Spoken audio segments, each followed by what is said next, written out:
I love bringing my art supplies when I travel, and in the past I've been really bad about bringing way too many supplies with me. I brought the whole studio in the past and ended up using almost nothing I brought with me. And so lately I've been trying to be more and more efficient. And so I just got back from a trip and I want to talk about what worked and what didn't and share some of the paintings I made while I was away.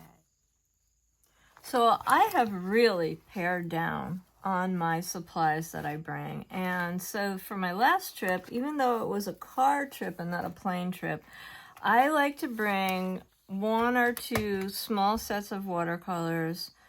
And I almost always bring my Caran gouache set because I just really love these. And because they're intended to be used with white gouache, they mix into beautiful tints and pastels. And so I did do a review of this set in an earlier video, and I will link to it in the description box. But I absolutely love this set for a lot of reasons, but I really do love using it, and I almost always bring it with me when I travel. This is a really nice set of gouache, and I'm on my 2nd or 3rd one of these, and they just last a very, very long time. And you can get some really beautiful colors by mixing them and also by creating tints. I always have a big mess of white gouache on the side here. And then I never can get through a whole set without having to replace the white gouache, so I've just got another container. It comes with one, but this is a big bottle of Holbein that I have on the side here. Okay, so this is pretty much a standard. Now I always switch out another set, and I've been really interested in this Paul Rubens professional set that I recently did a review on. I really like them. There's a couple of colors that I'm not thrilled with, but I do really like the set, and I've been using them quite a lot. I love how, I guess what I wanted to do was just see how well they seem to last with heavy use, and I've been taking them to classes and painting with them quite a bit, and I think that they are really good quality paints. So I'm enjoying them, and I did bring this set with me, and I really like them a lot. I really like the colors. I think what I'm missing is a good scarlet kind of red that I don't have in this set. But I think because there's so many places to put extra half pans that I just might grab myself a couple half pans and then just replace those colors, because that's the only color that I really truly feel like I'm missing in here. Okay, so I have that, and then I either bring, and this time I brought Caran Neo Color. So I'll either bring Neocolor 1 or Neocolor 2. And so these are Neocolor 1s that I brought with me this time. And sometimes I talk about this a lot on this channel, I love Neocolor 1 sometimes just because they don't move. And Neocolor 2, sometimes when I'm trying to draw or sketch with them, you know, and then you're painting, they're going to move, they're going to melt, and sometimes I don't want that, so I bring these.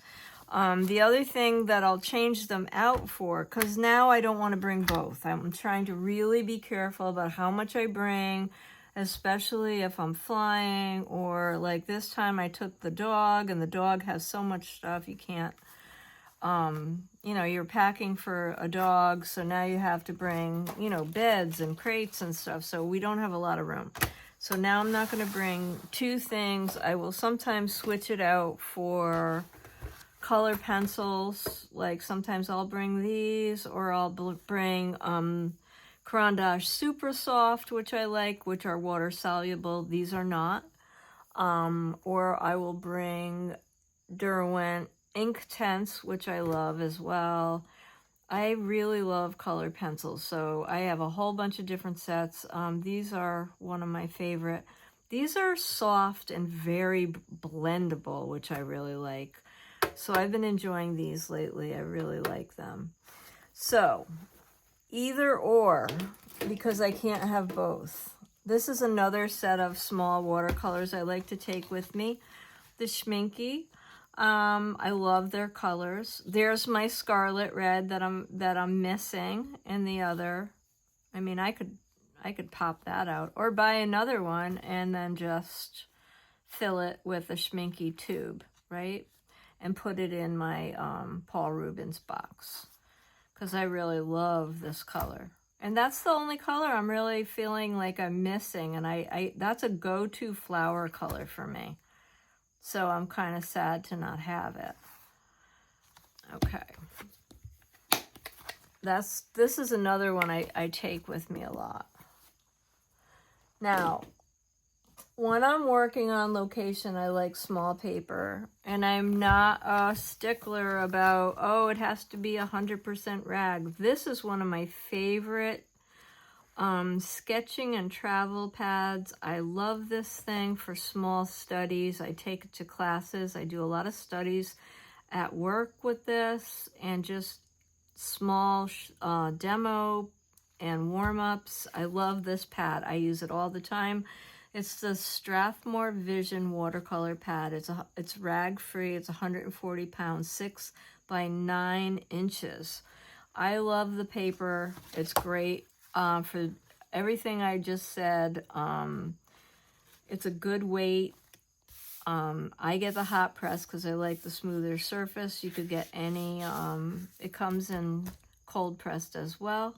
But I really like this paper, and I did a bunch of studies on it, and I love it.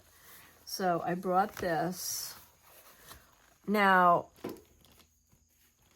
I want to talk about another thing. So for brushes, for pencils, I brought just a couple. I brought a Derwent Sketching Light Wash. So the light wash pencils are a drawing pencil that you can activate with water. Okay, so you can activate them so they're water soluble, and so, but not in a crazy way. They're not going to completely disappear. So then this one is a Derwent water soluble graph tone, and this one is also a water-soluble pencil, but it's more of a watercolor pencil. Okay, so these are really nice as well, okay? But they're a little darker, a little heavier, and more of a watercolor drawing pencil. And I like to have these. These are really nice to draw with. Then just a regular Barrel Turquoise 4B, which is a nice drawing pencil. It's one of my favorites. So I like to have a little, just a nice soft drawing pencil. And then a good quality, just a hand sharpener, because you want to have a way to sharpen. Okay, so those are all good things. Now, I always bring a few brushes, and I'm going to talk about these tubes. Now, I don't even think they make these anymore, but I looked online and I saw things that are similar. These are just plastic tubes that protect your brushes while you're traveling. These are Holbein. I don't think they make these particular ones anymore. I've had them forever, but they're really great. You just pop everything in here. They hold an enormous amount of brushes. You can throw your pencils in here too. I usually bring 1 or 2 of these. Everything fits in here, and it protects them even when they're wet. So these are great to have. I have, several. I use these to go back and forth to class with, and I love them. So when I went on my trip, I've been using these Princeton Aqualite brushes, which I really like, and for watercolors, and I really like them. I also brought a Bic Wonder White, which I really like, and then I brought one 12 round, 8 round, which is my favorite, a 6, a 2, an angle brush, and then I think this is another 8. So I just brought a little assortment with me. And then the other thing that I like are these really beat up acrylic brushes for when I'm doing some mark making, or I want to lay down a wash that is dry brush. So I get the really tatty beat up ones that I wouldn't even paint an acrylic or oil with, and I like these, and I'll maybe do a short demo with that later in this video. Okay, so now I want to talk about what didn't work. So I got this new Moleskine journal, which now has a big blob on it. I gotta wipe this off. So I got it and I brought it with me because I was excited to use it. And I've had these before, but this one was a gift, and the paper is so thin that I was not at all happy with it. So here's some sketches that I did. Now, the paper was so thin that I was freaking out because it was buckling, it was crazy. So this one was all color pencil, and then I went over it with just a little bit of watercolor. But I had done a very light underpainting, and the whole paper buckled, and I was really upset. But I blew it dry, and then I went over everything with color pencil, and it seemed like it was a little better, and then I put another wash, light wash with watercolor, and it seemed better. This side is only watercolor on this side, and but the paper is very thin, and it didn't hold up the way these sketch journals normally do. So I don't know if it's just a different kind of a journal. Maybe this was for writing and not really for painting. As I said, I did not buy it. It was a present, so it may be different paper than I'm used to. So then on this page, what I did was that I painted acrylic paint. I did a very thin layer of white, and then I did a very thin layer of a pale, kind of a dusty rose in acrylic, and then I did an oil pastel on top. Because when I flipped the page, even the watercolor was coming all the way through the page, and I've never had that happen before. So now what I've done is I did a whole oil pastel of one of the sketches I did from a photograph I took when I was away. I went to Cape Cod, and so these scenes are all from my vacation. So like this was in front of a cottage. They had beautiful gardens there. We took lots of hikes, and they have these like really beautiful marshy places that look out to the ocean. So that's what these are. And then this was in front of one of the lovely cottages near where we stayed, and I was walking my dog every day. And then what I did when I use oil pastel in the sketchbook, I used the Sennelier oil pastel fixative. But then even though it's been sprayed and it leaves a lovely finish and everything, it still can move a little bit. So I always put down, you know, a piece of this paper like this. But it performed better with a layer of acrylic. So I may just have to do that in this book and make it an acrylic sketchbook, because otherwise I don't think it's going to work for a watercolor. And it gave the paper more substance and more tooth when I added. So I'm going to look more into this Moleskine and just see if it's somehow a different paper than the other ones I've had.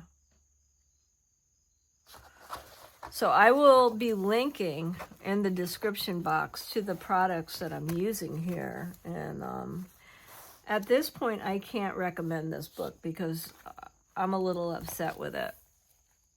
I was excited about it when I got it, but now I'm not as excited. And here's some of the other ones that I did. So this is another cottage garden. And this is just a little one I did when I was there. And then this is another garden scene. And I was just intrigued with these big red flowers. So I kept going back to where I saw lots of them. But I wanted to talk about how I did these pictures, the three I just showed you, and these two actually, because all of those paintings had abstract underpaintings like this one. Okay, so and I work this way sometimes, and I wanted to share it with you. So I'm not really sure that you can even see it in some of them. I mean, in this one, you might be able to see it. And in this one, you maybe could see a little bit up on top. But what happens is if you have one of these underpaintings underneath and then you pretend that you don't even see it and you just draw and paint over the top of it, is that all these colors come through your painting, and it just kind of gives you a lot of interest. It gives you mark making. It gives you an interplay of color. It gives your painting more dimension, and they're really, really fun to do. And it's almost like you're starting with a warm-up. So that's what I use the big brushes for. So I'm just going to do one really quick just so you can see what I do. And you might want to try it. It's really fun.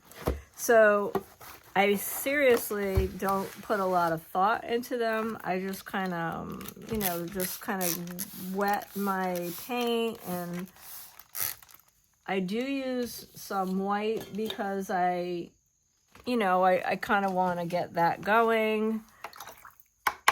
And I don't want this to be too dark, right? So I get everything set up. I kind of try not to have too much. I always try not to have too much of a plan when I'm playing. And I just try to keep things a little bit neutral, you know, while I'm thinking about this.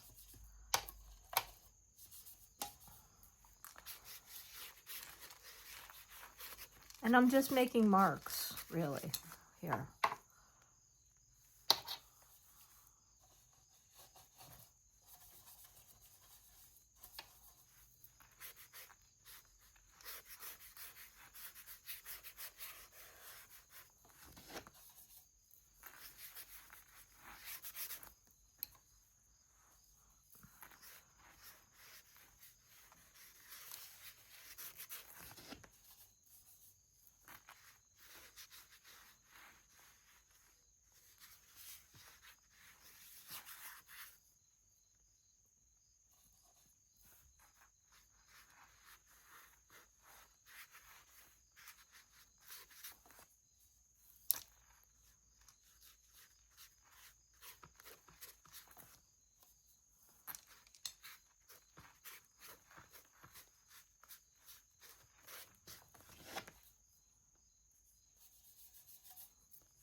I don't try to overcomplicate these at all. And I just, sometimes I pull a little bit of the color off or blot it. And then I just let them dry. And then I'll see what happens. A lot of times they lighten up when they dry. And then I'll just draw or paint directly over this. And it gives like a whole nother dimension to whatever goes on top of it. And it's a really fun way to start a painting. So I thought I'd share that with you.